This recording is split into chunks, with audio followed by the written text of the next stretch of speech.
Sini files. Unbowed കൺമണി. Liju Thomas ആണ് director, Aneesh കൊടുവള്ളിയാണ് writer, Arjun Ashokan, Anagha Narayanan രണ്ടുപേരാണ് പ്രധാന കഥാപാത്രങ്ങൾ. സിനിമയ്ക്കകത്ത് പോസിറ്റീവ് ആയിട്ടുള്ള കാര്യങ്ങളുണ്ട്, നെഗറ്റീവ് ഉണ്ട്. ഞാൻ ആദ്യം നെഗറ്റീവ് പറയാം, എന്നിട്ട് പോസിറ്റീവിലേക്ക് പോകുന്നതാവും കുറച്ചും കൂടി നല്ലതെന്ന് എനിക്ക് തോന്നുന്നതുകൊണ്ടാണ്. അപ്പൊ ആദ്യം പറയുകയാണ്, ഇതിനകത്ത് സ്പോയിലർ വരാൻ പോകുന്നുണ്ട്. സോ താല്പര്യമുള്ളവർ മാത്രം തുടർന്ന് അങ്ങോട്ട് കണ്ടാൽ മതി. അപ്പം കഴിഞ്ഞ വർഷം റിലീസ് ചെയ്തിട്ടുള്ള ഒരു മൂവി ഉണ്ടായിരുന്നു, ആനന്ദ് മധുസൂദനൻ ഡയറക്ട് ചെയ്തിട്ടുണ്ടായിരുന്ന വിശേഷം എന്ന് പറയുന്ന സിനിമ. ചിന്നു ചാന്ദിനി, ആനന്ദ് മധുസൂദനൻ രണ്ടുപേരുമാണ് പ്രധാന കഥാപാത്രങ്ങളായിട്ട് വന്നത്.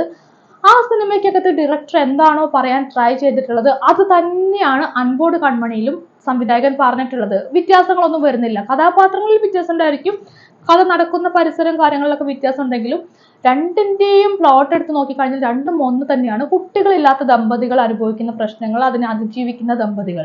ഒരു മാറ്റവും കാണുന്നില്ല ആ വിഷയത്തില്.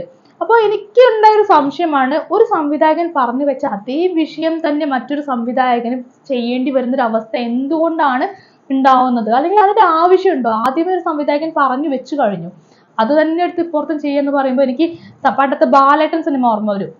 ലാലേട്ടൻ അഭിനയിച്ചിട്ടുള്ള ബാലേട്ടൻ സിനിമയുടെ കഥ എത്രയോ സിനിമകളിൽ വന്നിട്ടുള്ളത്. മമ്മൂക്കയുടെ പണ്ടത്തെ ഒരു സിനിമ ഉണ്ടായിരുന്നു, ഇതേ പ്ലോട്ട് തന്നെ സായവർ തിരുമേനിക്കകത്ത് കാണാൻ പറ്റും. അപ്പോൾ അതേ സംഭവം തന്നെയാണ് ഇവിടെയും എനിക്ക് ഫീൽ ചെയ്തിട്ടുള്ളത്. സോ അതിന്റെ ഒരു ആവശ്യം എന്താണെന്ന് എനിക്ക് മനസ്സിലായിട്ടില്ല. പിന്നെ ആനന്ദ് മധുസൂദനൻ ചെയ്തിട്ടുള്ള വിശേഷ സിനിമ നോക്കുമ്പോൾ അത് വളരെ ഭംഗിയായിട്ട്, മനോഹരമായിട്ടുള്ള ഗാനങ്ങളാണെങ്കിലും പശ്ചാത്തല സംഗീതമാണെങ്കിലും ഒക്കെ നല്ല ഭംഗിയായിട്ട് പുള്ളിക്കാരൻ ചെയ്തു വെച്ച സാധനമാണ്. നമുക്ക് മൊത്തത്തിൽ കണ്ടിറങ്ങുന്ന സമയത്ത് ആ ഒരു ദമ്പതികൾക്കിടയിലെ സ്നേഹം, അവരുടെ ബന്ധമൊക്കെ കണ്ട് നമുക്കൊരു വല്ലാത്ത പ്ലഷർ കിട്ടുന്നുണ്ട്.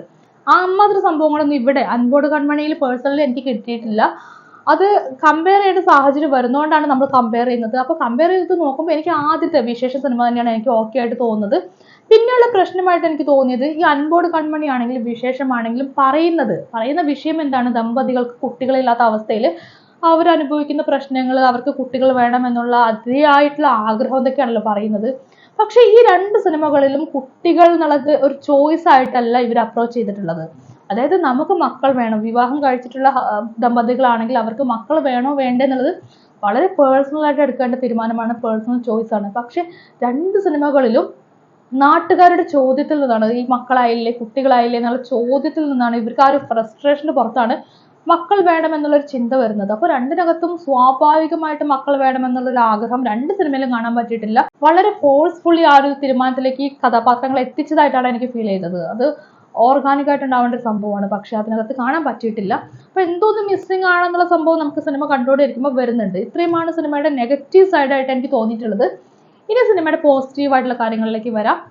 ഈ സിനിമ ഇപ്പൊ ഞാൻ വിശേഷം വെച്ചൊക്കെ കമ്പയർ ചെയ്തെങ്കിൽ കൂടിയും ഈ സിനിമ കുറച്ച് ബോധവൽക്കരണ പരിപാടിയൊക്കെ നടത്തുന്നുണ്ട്. ഇപ്പൊ നമ്മുടെ നാട്ടിൽ ഈ ഫെർട്ടിലിറ്റി ക്ലിനിക് ഒക്കെ ഒരുപാട് കൂടി വരികയാണ്. അപ്പൊ അത്തരൊരു സാഹചര്യത്തിൽ നമുക്ക് അറിയേണ്ട ചില ബേസിക് ആയിട്ടുള്ള ചില കാര്യങ്ങളെ കുറിച്ചൊക്കെ പറയുന്നുണ്ട്. അതുപോലെ തന്നെ സിനിമയ്ക്കകത്ത് എപ്പോഴൊക്കെയാണ് കുട്ടികൾ ഉണ്ടാവുക, ലൈംഗിക ബന്ധത്തിൽ എപ്പോഴൊക്കെ സുരക്ഷിതത്വം പാലിക്കണം, എപ്പോഴൊക്കെ മക്കളുണ്ടാവും എന്നുള്ളതിനെ കുറിച്ചുള്ള ആ ഒരു സൈക്കിൾ സംഭവങ്ങളൊക്കെ കൃത്യമായിട്ട് കാണിക്കുന്നുണ്ട്. അപ്പൊ അത്തരം കുറച്ച് ബോധവൽക്കരണം സിനിമയ്ക്കകത്ത് നടക്കുന്നുണ്ട്. അതുപോലെ തന്നെ ഈ ഫെർട്ടിലിറ്റിയുമായി ബന്ധപ്പെട്ട് ഹോമിയോ ക്ലിനിക്കുകളൊക്കെ ഉണ്ട്. അതിനകത്തുള്ള ജനനി പദ്ധതി ഹോമിയോ ക്ലിനിക്കിന് കീഴിലായിട്ട് വരുന്ന പദ്ധതിയാണ്.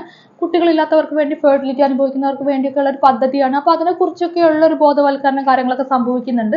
അപ്പൊ ഇങ്ങനെയുള്ള കുറച്ച് പോസിറ്റീവ് കാര്യങ്ങളൊക്കെ സിനിമയ്ക്കകത്തുണ്ട്. പിന്നെ ഏറ്റവും വലിയ പോസിറ്റീവ് ആയിട്ടുള്ള കാര്യമാണ് നായികയായിട്ടുള്ള അനഘ നാരായണന്റെ പെർഫോമൻസ്. അപ്പം ഇത് ഒരു മലബാർ ഏരിയയിൽ നടക്കുന്ന കഥയാണ്, കണ്ണൂർ ഭാഗത്ത് നടക്കുന്ന സംഭവമാണ്.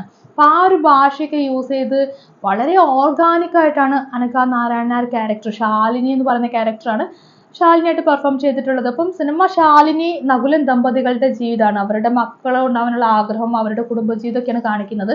നകുലനായിട്ട് വന്നിട്ടുള്ളത് നമ്മുടെ അർജുൻ അശോകനാണ്. ഭയങ്കരമായ പെർഫോമൻസ് എന്നൊന്നും പറയാൻ പറ്റില്ല, പക്ഷെ ഉള്ള സംഭവം അർജുൻ അശോകൻ ഓക്കെ തനത് ശൈലിയിൽ തന്നെ അങ്ങ് ചെയ്തെടുത്തിട്ടുണ്ട്. പിന്നെ മാല പാർവതിയുടെ അമ്മായിയമ്മ ക്യാരക്ടർ, അതെനിക്ക് കുറച്ചൊക്കെ മെലോ ഡ്രാമ ഫീലൊക്കെ വന്നിട്ടുണ്ടായിരുന്നു. കുറച്ച് അമ്മായിയമ്മ, നമ്മൾ നാട്ടിൻപുറ ഭാഷയിലൊക്കെ പറയും പോരുകുത്തൽ എന്നൊക്കെ പറയും.